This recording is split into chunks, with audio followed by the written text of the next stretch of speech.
The mountains held their breath that evening. Sunlight poured itself thin over the ridges, spilling a copper glow that lingered too long as if reluctant to leave. Down the trail moved a young woman of 20 years, her moccasins thin, her shawl torn, her eyes a mixture of shame and defiance. Her name was Kimmy.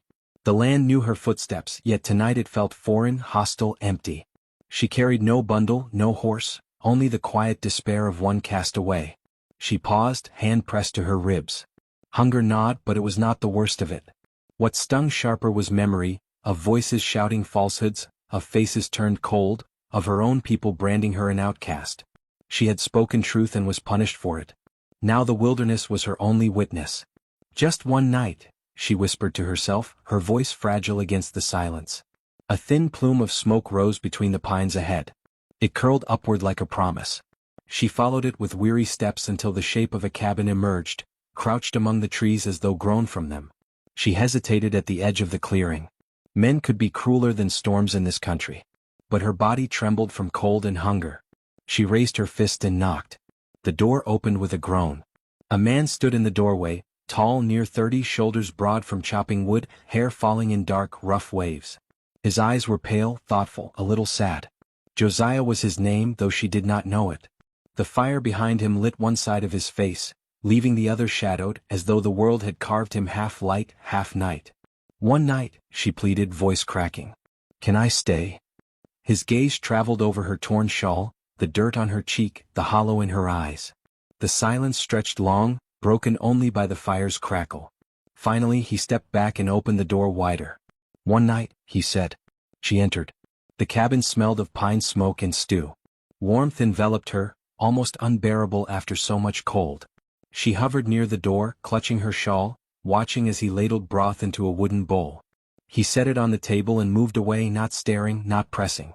The gesture itself felt like mercy. She ate slowly, each spoonful softening something inside her. When her voice returned, it was halting. She told fragments, how her tribe had cast her out, how she had refused a forced union, how lies had branded her dishonorable. Words trembled, but once spoken they carried less weight.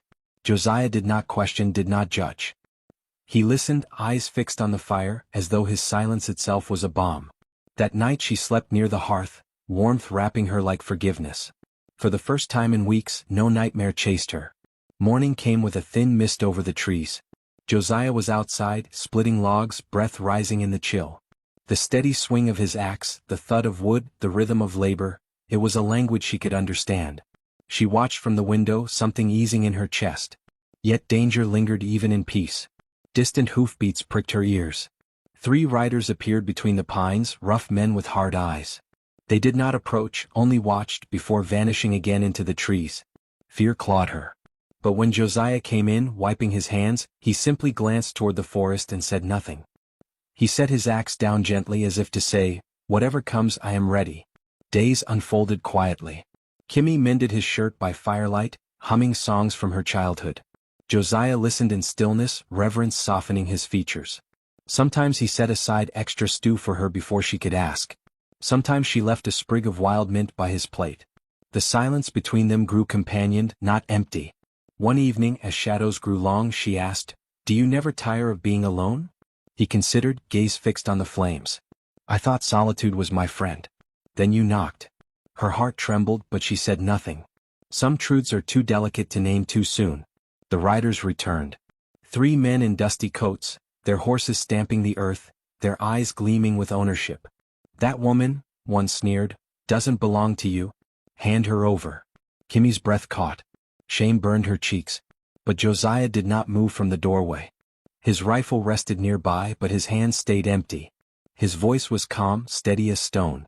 "She stays." The men spat curses, promised they'd be back. Dust rose as they rode off, leaving the air heavy with threat. Kimmy's eyes filled. "I should leave. I bring danger to your home." He turned to her, gaze unwavering. "You bring life." Winter pressed close. Snow veiled the mountains and nights grew sharp with frost. Kimmy gathered pine cones for the fire, her hands numb, her heart quietly learning the rhythm of this place. Josiah hunted deer, leaving offerings at the forest edge in respect.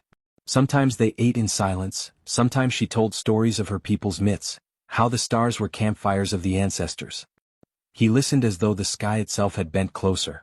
One night she found a small carving on the table. A bird, delicate, shaped from wood. Josiah said nothing of it, only looked away. But she held it close, a gift more eloquent than words. The riders came once more, this time at dawn. Their voices were louder, their anger sharper. But Kimmy did not hide. She stood at Josiah's side, shawl pulled tight, chin lifted. He stood with her, shoulders squared, both of them framed by the rising sun. The riders saw not a man and a burden, but a pair unyielding, rooted like the mountain itself. After a tense silence, the leader cursed and turned his horse. One by one they rode away, their defeat echoing louder than any gunshot.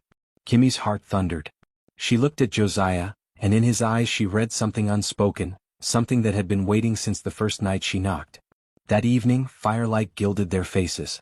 Silence swelled between them until he leaned closer, voice a whisper almost lost in the crackle of flames.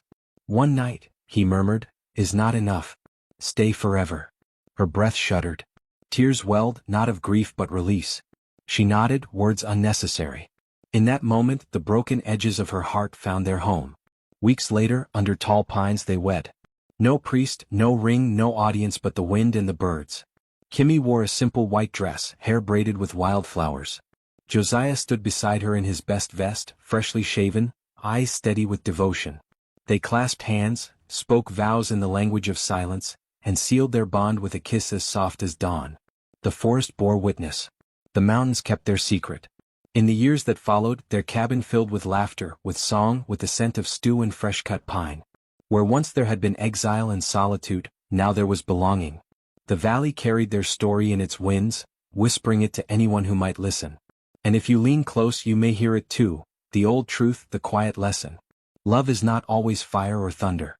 Sometimes it is the steady glow of a hearth in the Wild West, where one broken soul whispers, "Can I stay one night?" and another replies, "Stay forever."